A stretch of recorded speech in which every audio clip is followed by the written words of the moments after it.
Ladies and nerds, I'm about to give you your very first look at the iPhone 12. Sorta. Is that lying? Am I lying? I mean, what is lying these days, anyway? Want daily tech news in a way that doesn't suck? Of course you do! Hit that subscribe button and turn on notifications so you don't miss the next episode.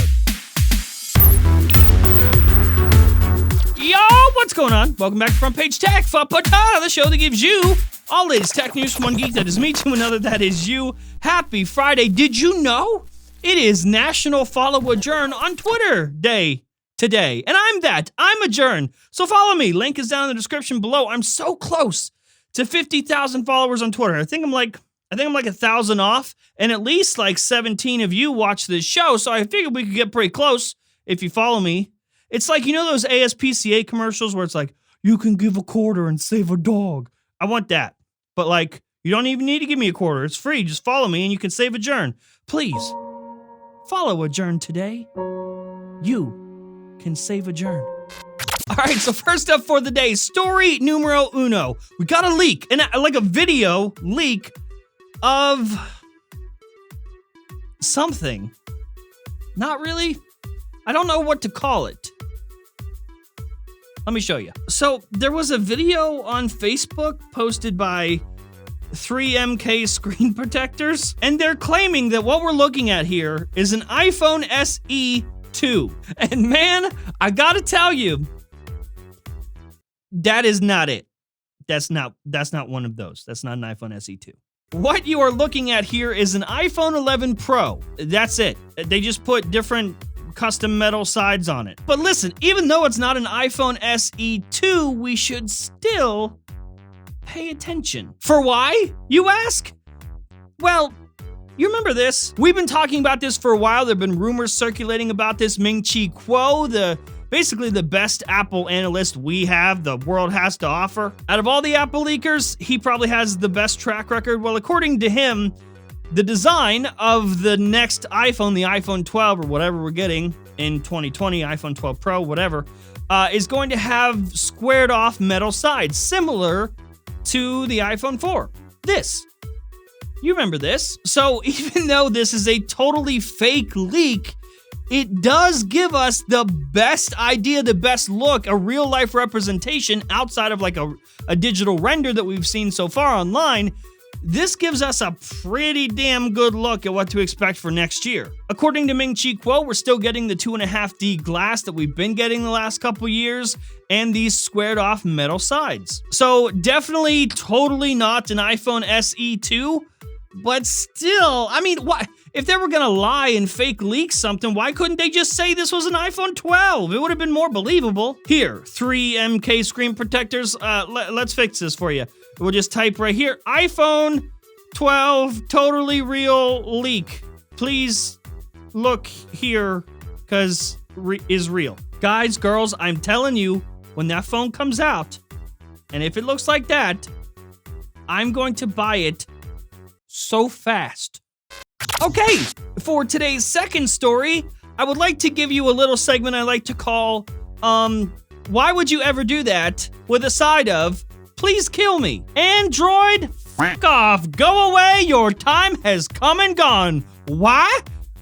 Because Facebook. Move over, Google, because Mark Zuckerberg and Facebook, they're developing their own operating system. It's currently being worked on, currently in development. It's a real thing, and the person leading the project, the co-author of Windows NT. Yes, good old Windows NT. Basically, Facebook doesn't want to rely on Android as much anymore, so I guess their solution is we'll just build our own, which if you look back at history, that's all Facebook knows how to do. Facebook wants to buy Snapchat. Snapchat says no. Facebook says, okay, f*** you, we'll make our own Instagram stories. Facebook just has so much money that they can do whatever they want. It doesn't mean it's gonna work, but they can do whatever they want. Effectively, the motive here is right now, Facebook's Oculus stuff and Portal devices, they run on a heavily modified version of Android. And Facebook doesn't want to have to rely on Android anymore. So they're going to develop their own version of this stuff. Their goal is to entirely remove Google's control over Facebook hardware. It really just boils down to Facebook not trusting Google, which is ironic. The scary part for me, and the part that I'm more concerned about, is this could start with Facebook hardware, like their VR stuff, and that's fine, whatever. But like, I just don't want to end up with another Facebook phone situation. Remember that? Yeah, that did not go so well. Not at all. And last up, privacy isn't real. Not a real thing. I could track your location right now. I can pinpoint your exact location. You're on the shitter. You're on the toilet. I see you. I mean, this should come as no surprise to literally any of you. But for those of you interested, yesterday the New York Times posted an article, a pretty substantial article, about how they obtained a file that had precise location data of over 12 million smartphones. The good news, if there is any with this, it's anonymous data, so there's that. But the bad news is that the anonymous data could become not that way. They demonstrated just how fucking easy it is to grab specific data points and then associate it with the individual users. They said, in one case, we observed a change in the regular movements of a Microsoft engineer. He made a visit one Tuesday afternoon to the main Seattle campus of a Microsoft competitor, Amazon. The following month, he started a new job at Amazon. It took minutes to identify him, and he's now a manager for Amazon Prime Air. Moral of the story is, even though you think you've turned location services off and you're telling apps, don't do it, don't take my location, don't track me, a lot of your favorite third-party apps are still doing just that. Like, they don't give a shit what you say. In the article, the New York Times shared even more information about how they were easily able to identify and track military officials, law enforcement officers, lawyers, tech employees, and other people. Like, that. If the New York Times is able to do it, any of you can track anybody at any time. Like, just look at these data maps of just anonymous phones just floating around. And yeah, it's anonymous. What the data you're looking at right now, it's supposed to be anonymous, but just knowing how easy it is to pinpoint those people is f***ed up. And you should be surprised about this. A whole 0%. We know this is happening. You know privacy isn't real, but to see it on a map like that?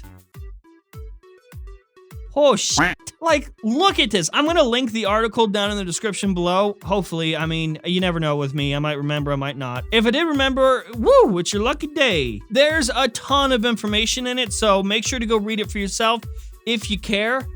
But like, again, there's no surprises. Thankfully, iOS has a heavy focus on privacy, though it's not perfect. Thankfully, Google is also trying to put a heavier focus on privacy, just like less so. But basically, in the end, moral of the story, it doesn't fucking matter what you say, the settings you toggle, it doesn't really. It just, you really have to determine for yourself personal preference, and you have to use your brain hole and think, okay, the app that I'm using, am I getting enough out of it for what I'm giving it? You're gonna be giving your data. Nothing is free. All those apps that you think you're using for free, they come at a price. So it's up to you to decide, as a functioning human adult, is this worth it? Is the app that I'm using, what it's giving me, the value that it gives me every day, is it worth what I'm giving it? In this case, where I am at any point in the day, all the time. And that's the show. Hopefully you liked it, you learned something. If you did, hit the like button. If you hate my stupid face, hit the dislike button. If you're new here, subscribe, and I'll see you guys sometime.